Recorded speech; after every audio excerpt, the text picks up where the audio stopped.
नमस्कार प्रिय दर्शकों, स्वागत है आप सभी का। और आज के क्लास में हम समझेंगे मंगलिक भंग योग के दो और महत्वपूर्ण सूत्र के बारे में।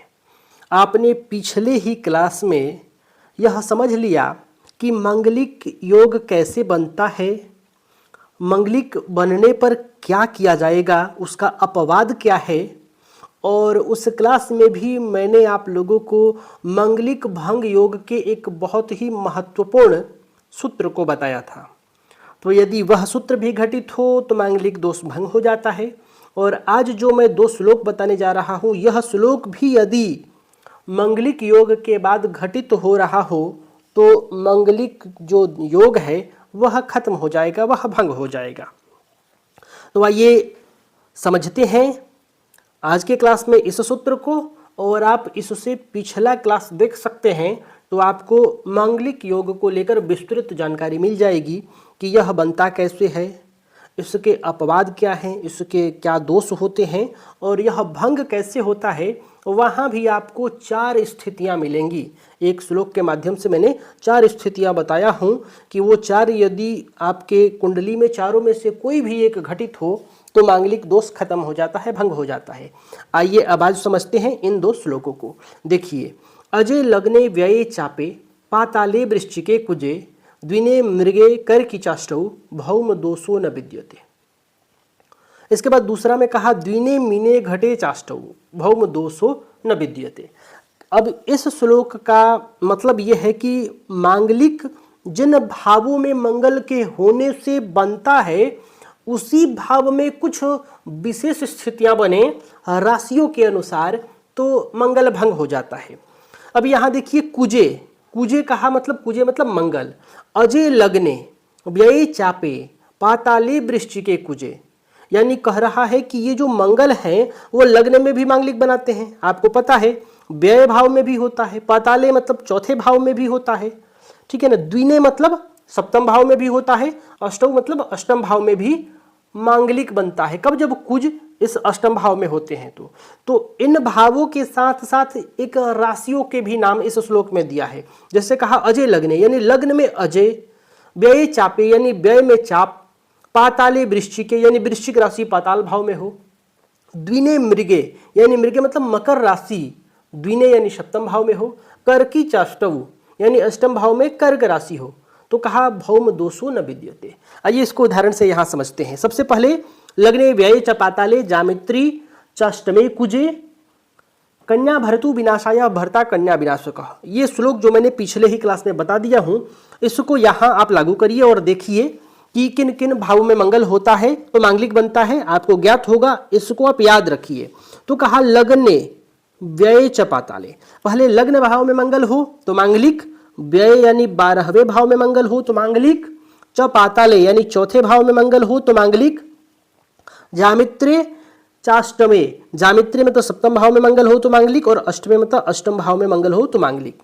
तो यहाँ इसके अन्यत्र भंग की स्थिति नहीं बता रहा है इस श्लोक में। इसमें बस इतना दिया गया है कि मंगल जिन भावों में मांगलिक होते हैं उन्हीं भावों में कुछ विशेष राशियों पर होने के कारण मांगलिक भंग हो जाता है।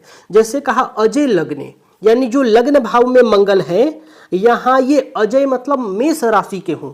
यदि ये मेष राशि पर होंगे यानी आपकी मेष लग्न हो और लग्न में ही मंगल हो। मेष राशि कौन सी है? पहली राशि है। यानी आपके जन्म कुंडली के लग्न भाव में 1 नंबर लिखा है और यही मंगल बैठे हो तो ये भंग हो जाता है अजय लग्ने।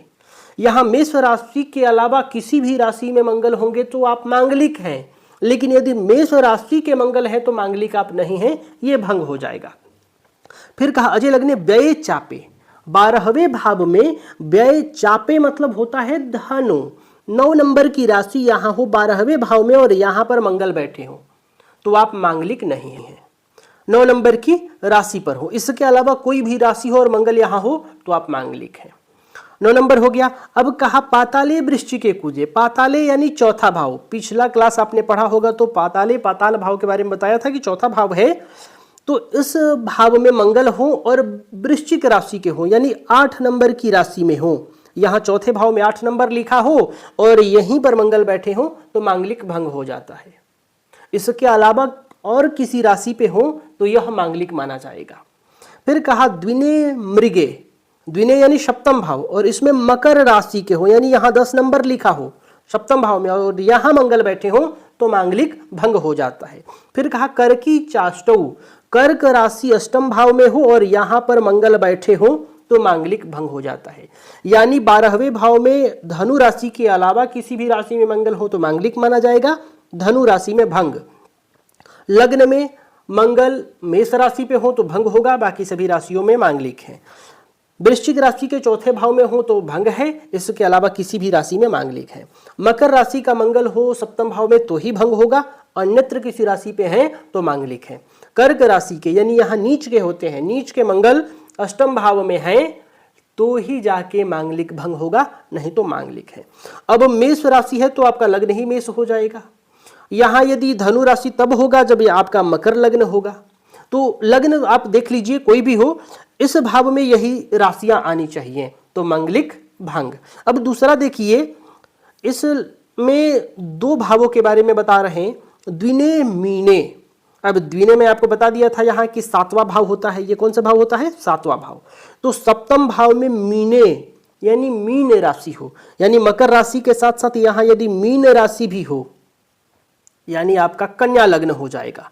कन्या लग्न यहाँ 6 नंबर लिखा होगा तो ही यहाँ 12 नंबर आएगा, 6, 7, 8, 9, 10, 11, 12, यानी कन्या लग्न हो और सप्तम भाव में मंगल हो, मीन राशि के मंगल हो तो मंगल दोष नहीं होता है। द्विने मीने।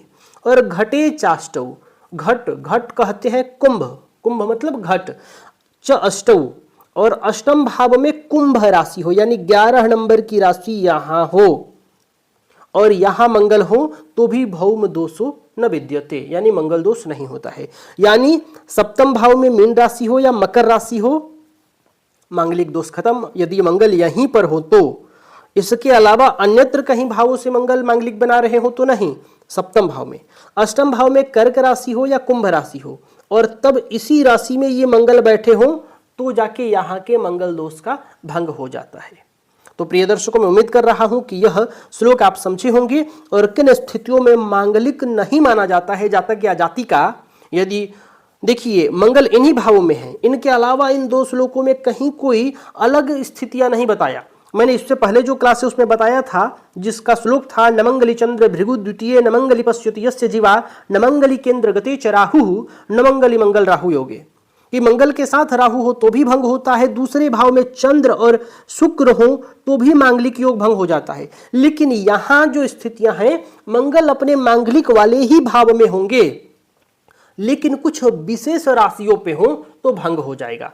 जैसे यहाँ जो लिखा है आप ध्यान रखिए, इसको ये नहीं माना जाएगा, ये मैं लग्न के लिए लिखा था कि यहाँ मीन राशि तभी आएगी जब यहाँ कन्या लग्न होगा। इसके अलावा मंगल धनु राशि में, यहाँ मेष में, यहाँ वृश्चिक के चौथे भाव में, मकर या मीन के सप्तम भाव में और कर्क राशि और कुंभ राशि के अष्टम भाव में मंगल यदि बैठे हो तो मांगलिक दोष भंग हो जाता है और विवाह बिना मांगलिक के साथ ही करना श्रेयस्कर होता है, श्रेष्ठ होता है, क्योंकि मांगलिक दोष का जो अशुभ प्रभाव बताया गया है वह ये बताया गया है कि कन्या भर्तु विनाशाय भर्ता कन्या विनाशकः, यानी एक दूसरे के लिए विनाशकारी हो जाते हैं। जैसे एक मांगलिक हो दूसरा मांगलिक नहीं हो तो जो मांगलिक होगा वो विनाशकारी हो जाएगा। जैसे मान लीजिए कन्या भर्तु विनाशाय, मतलब कन्या की कुंडली में मांगलिक हो और वर की कुंडली में नहीं है तो कन्या वर के लिए विनाशकारी हो जाएगी। और भर्ता कन्या विनाशक मतलब यदि वर की कुंडली में हो और कन्या की कुंडली में मांगलिक दोष न बन रहा हो तो जो वर होगा वो कन्या के लिए विनाशकारी हो जाएगा। तो इसलिए इसके अपवाद में बताया गया था कुछ दोषवती देया कुछ दोषवती किल नास्ति दोषो न चानिष्टम दंपत्यो सुखवर्धनम, मंगल को मंगल से भिड़ा दो।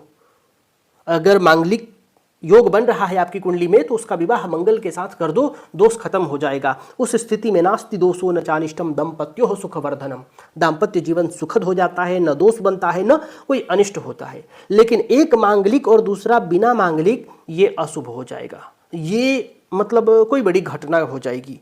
इसलिए मांगलिक दोष देखना बहुत जरूरी है।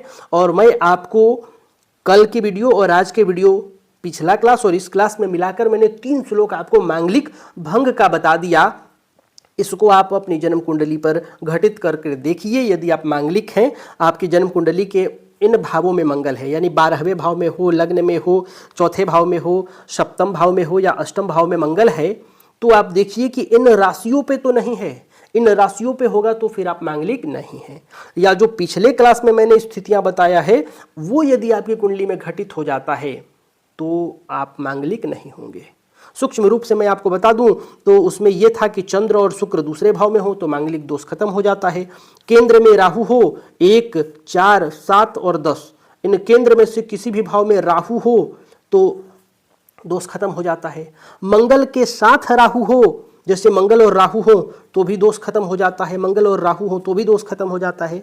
या मंगल पर बृहस्पति के कहीं से दृष्टि पड़ जाए तो भी मांगलिक दोष खत्म हो जाता है। जैसे वहां मैंने लग्न और चौथे भाव के बारे में बता दिया था, बृहस्पति की दृष्टि कहां कहां से पड़ेगी, अब आपको गिन लेना है। जैसे मान लीजिए यहां सप्तम भाव में आपके मंगल हैं और बृहस्पति लग्न में बैठे हो या लाभ भाव में बैठे हो या तीसरे भाव में बैठे हो तो आप मांगलिक नहीं होंगे। सप्तम भाव में यदि मंगल है तो, क्योंकि यहां से इनकी 5वीं दृष्टि, यहां से इनकी 7वीं दृष्टि और यहां से इनकी 9वीं दृष्टि इस भाव पे पड़ जाएगी जहां मंगल बैठकर मांगलिक बना रहे होंगे। तो जहां भी मंगल है वहां आप गिन लीजिए कि बृहस्पति की दृष्टि तो नहीं पड़ रही है, यदि पड़ रही है तो भी मांगलिक दोष भंग हो जाएगा। तो प्रिय दर्शकों, आज के लिए बस इतना ही। आगे मैं आपको बताऊंगा कि एक और स्थिति बनती है कि एक की कुंडली में मांगलिक योग है और दूसरी की कुंडली में मांगलिक योग तो नहीं है, लेकिन कुछ ऐसे विशेष स्थिति बनती है जिसके कारण विवाह मान्य हो जाता है, सुखद होता है। तो वो कौन सी स्थितियां हैं, कौन से ऐसे ग्रह हैं जो मंगल के बराबर के हैं और मांगलिक योग भंग कर देते हैं, बिना मांगलिक हुए मंगल के बराबर का पावर दे देते हैं, ताकि उसको मांगलिक का दोष जो होता है स्वतः ही खत्म हो जाता है। क्योंकि इसका निदान 2 ही है अभी तक जो मैंने आपको बताया हूं, मंगल से मंगल का विवाह कर दो या कुंडली में मांगलिक भंग बन रहा हो। अब आगे बताऊंगा कि जब 2 कुंडली हो, 2 लोगों की कुंडली है, एक मांगलिक है, एक क्या है, मंगलिक है, और जो दूसरी की कुंडली है वो मंगलिक नहीं है, अमांगलिक है, अमंगलिक है। लेकिन अब यहां तो मंगल है लेकिन यहां मंगल नहीं है, लेकिन इस कुंडली में ऐसी कौन सी स्थिति होगी कि इस मंगलिक के बराबर का पावर हो जाएगा और इन दोनों का विवाह किया जा सकता है, मंगलिक दोष नहीं लगेगा।